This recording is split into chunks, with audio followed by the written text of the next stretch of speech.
Welcome back. आपको बताएं, PTI का काफिला 0 पॉइंट पुल पर पहुंच गया। पुलिस और पीटीआई कारकुनों की एक दूसरे पर आंसू गैस की शेलिंग, इलाके में धुएं के बादल। कारकुनों की जांच से पुलिस एहलकारों को पथराव भी किया जा रहा है। मुजाहिरीन के 0 पॉइंट पहुंचते ही मार्केटें बंद होना हो गई। अपारा मार्केट, सितारा मार्केट और हबीब मार्केट बंद कर दी गई है। आपको सूरत हाल से आगाह कर रहे हैं। मुजाहिरीन के 0 पॉइंट पहुंचते ही मार्केट्स को बंद करना शुरू कर दिया गया है। अपारा मार्केट, सितारा मार्केट भी बंद कर दी गई है और पीटीआई कारकुनान इस वक्त 0 पॉइंट पर पहुंच चुके हैं, जबकि आंसू गैस भी शेलिंग भी की जा रही है, झड़पें भी हो रही हैं, पथराव भी किया जा रहा है दोनों जानिब से। जबकि अगर पुलिस और रेंजर्स के हवाले से बात की जाए तो बाकायदे तौर पर दोनों जानिब से जो है वो एक्टिव नजर आ रहे हैं, चाहे वो पुलिस हो, रेंजर्स हो या फिर कारकुनान हो।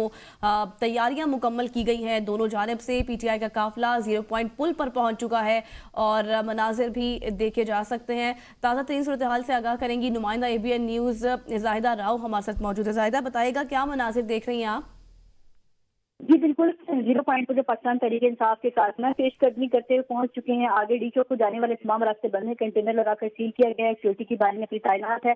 वर्कर्स को मुंतशिर करने के लिए वक्त से चैलेंज भी की जाती है। बहरहाल अभी तहरीक इंसाफ के पूरे काफिले भी 0 पॉइंट पर नहीं पहुंचे, आधे काफिले पहुंचे हैं, पीछे बाकी काफिले आ रहे हैं। जैसे ही बाकी काफिले पहुंचेंगे, 0 पॉइंट वाला पुल जो है ट्रैफिक से स्टैंड जाम है, वहां पर पहुंचे हैं। जब बाकी काफिले पहुंचेंगे तो फिर पीटीआई की हिकमत अमली क्या होगी, फिर आगे जो है वर्कर्स को कहा जाएगा डी चौक की तरफ रुख करना है या नहीं करना, या फिर पेशावर मोड़ पर ही पड़ाव डालना है। जो हुकूमत की पेशकश थी कहीं ना कहीं तहरीक इंसाफ को मुस्तरद तो कर चुकी है, लेकिन ऑप्शन पर गौर जरूर कर रही है। अगर डी चौक तक जाने वाले तमाम रास्ते बंद होते हैं, कानून को हाथ में नहीं लेना, वर्कर्स को बताना है और पेशावर मोड़ पर पड़ाव डालेंगे फिर।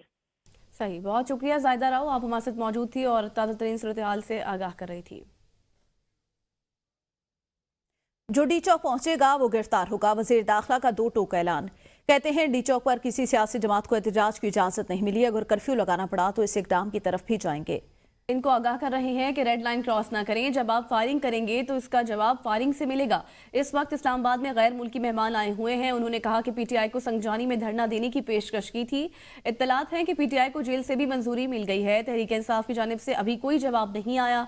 मोहसिन नकवी ने पुलिस कांस्टेबल के कत्ल की FIR पीटीआई क़यादत के खिलाफ दर्ज कराने का ऐलान किया और कहा कि शहदा की फैमिली से वादा है कि उनका खून रायगा नहीं जाने देंगे। जिन लोगों ने एहतजाज की कॉल दी, जिन्होंने लोगों को बुलाया, उन सबको नहीं छोड़ेंगे। 4 रेंजर्स एहलकारों की शहादत पर इस्लामाबाद में फौज तलब। शरपसंदों को मौका पर ही गोली मारने का हुक्म दे दिया। नोटिफिकेशन जारी होने के बाद सिक्योरिटी एहलकारों ने रेड जोन समेत अहम शाहराहों, मकामात और इमारतों के करीब पोजीशनें भी संभाल ली हैं। रेंजर के ताज़ा दस्तों ने 7th एवेन्यू के इर्द गिर्द पोजीशनें संभाल ली। शहर भर में सिक्योरिटी हाई अलर्ट। इंसामिया के जाम से इस्लामाबाद और रावलपिंडी में कंटेनर लगाकर रास्तों की बंदिश बरकरार। तालीमी इदारे बंद, मेट्रो बस सर्विस भी मुअत्तल है। आपको बताएं, रेंजर के ताज़ा दम दस्तों ने 7th एवेन्यू पर अपनी पोजीशन संभाल ली। 4 रेंजर एहलकारों की शहादत पर इस्लामाबाद में फौज तलब। अमाद अहमद हमारे नुमाइंदे मजीद बताएंगे। अमाद, बताएगा। जी बिल्कुल, पाकिस्तान तहरीक इंसाफ ने जो है 24 नवंबर को एहतजाज का ऐलान किया था और आज 26 नवंबर है और पीटीआई के जो काफिले एहतजाजी वो इस्लामाबाद की हदूद में दाखिल हो चुके हैं और डी चौक के बिल्कुल जो है करीब पहुंचने वाले हैं। फिलहाल डी चौक तक नहीं पहुंचे, लेकिन जो सिक्योरिटी यहाँ पर है इंतहाई हाई अलर्ट की गई है। डी चौक की सूरत हाल आपको ताज़ा तरीन बताते चले तो यहाँ पर रेंजर्स की बहुत बड़ी तादाद जो है वो मौजूद है। इसके अलावा इस्लामाबाद पुलिस की भी बड़ी नफरी जहाँ पर तैनात की गई है। सिंध पुलिस यहाँ पर मौजूद है और सिक्योरिटी इंतहाई हाई अलर्ट है। कोई गैर मुतल्लिका अफराद को यहाँ डी चौक के करीब जो है वो नहीं आने दिया जा रहा। मीडिया के अफराद को भी चेकिंग के बाद जो है कार चेक करने के बाद दाखिले की जो है वो इजाजत दी जाती है। इसके अलावा जो मीडिया की गाड़ियां थी वो भी साइड पर करवा ली गई। इसके अलावा जो है सूरत जो है वो अभी जो है पीटीआई का जो जारी काफिला है वो करीब पहुंचने वाला है, लेकिन फिलहाल जो है अभी तक वो नहीं पहुंचा। लेकिन सिक्योरिटी जो है वो डी चौक की जो इंतहाई सख्त कर दी गई है। जी सही, सिक्योरिटी डी चौक की सख्त कर दी गई। बहुत शुक्रिया मान। जुडिशल कमीशन के इजलास। चीफ जस्टिस याहिया अफरीदी ने जुडिशल कमीशन का इजलास तलब कर लिया। चीफ जस्टिस याहिया अफरीदी ने 6 दिसंबर को जुडिशल कमीशन का इजलास तलब किया। जुडिशल कमीशन इजलास में सिंध हाई कोर्ट और पेशावर हाई कोर्ट में जजेस की तैनाती से मुतालिक मामला ज़ेर गौर आएगा। तो बताएं, चीफ जस्टिस याहिया अफरीदी ने 6 दिसंबर को जुडिशल कमीशन का इजलास तलब कर लिया है। सुप्रीम कोर्ट के आईनी बेंच के सामने जमात इस्लामी ने पनामा स्कैंडल से मुतालिक केस पर नैब से रुजू करने की हामी भर ली, जिसके बाद सुप्रीम कोर्ट आईनी बेंच ने पनामा स्कैंडल मामले पर जमात इस्लामी की दरख्वास्त को निपटा दिया है। जस्टिस मसरत हिलाली ने रिमार्क्स दिए कि पनामा में मखसूस केस में JIT बनाई गई है। इल्म नहीं पनामा स्कैंडल के बाकी मुकदमात किधर गए, उस पर जमात इस्लामी के वकील ने कहा हमारा यही मौकफ है, बाकी केसेस की भी तहकीकात होनी चाहिए। नैब प्रोसिक्यूटर ने कहा नैब को इस सिलसिले में कोई दरख्वास्त नहीं दी गई। इस पर जस्टिस जमाल खान मंदुखेल कहते हैं नैब किसी मालूमात पर भी एक्शन ले सकता है।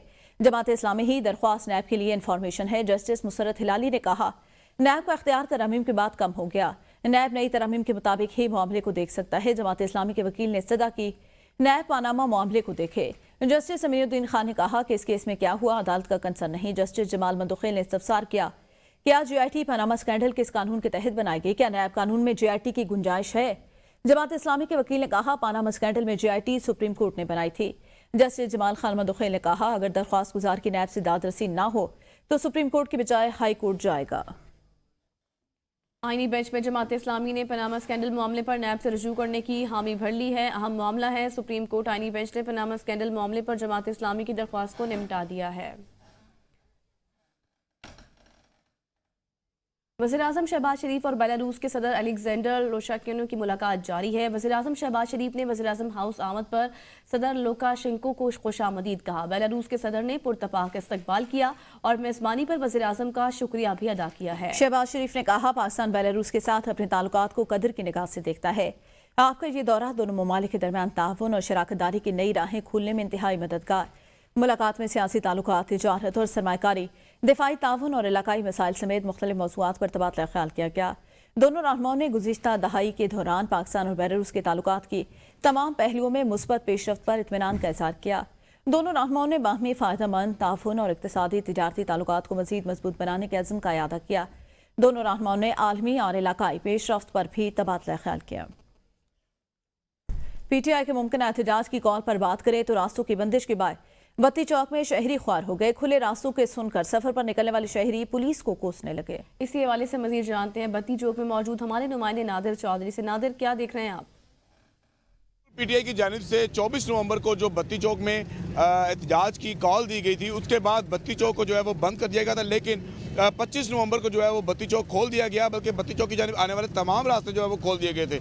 लाहौर से बाहर जाने के लिए और लाहौर में दाखिल होने के लिए ये अहम तरीन रास्ता है जो कि शादरा, गुजरांवाला और बाकी जो अजला हैं उनको लाहौर से मिलाता है और ये रास्ता जो है वो कल खोल दिया गया था। हम जहाँ पर मौजूद है ये बत्ती चौक ही है और बत्ती चौक के मनाज़र जो है वो आप कैमरे की आंख से देख सकते हैं। मेरी बैक साइड पे जो है वो डॉल्फिन की बहुत बड़ी तादाद मौजूद है और यहाँ पर ग्राउंड रियलिटी पे एक चीज़ सामने आई कि अफसरान की जानिब से जो है वो तमाम रास्ते जो है वो खोलने का कहा गया, लेकिन ये जो अभी हमारे कैमरामैन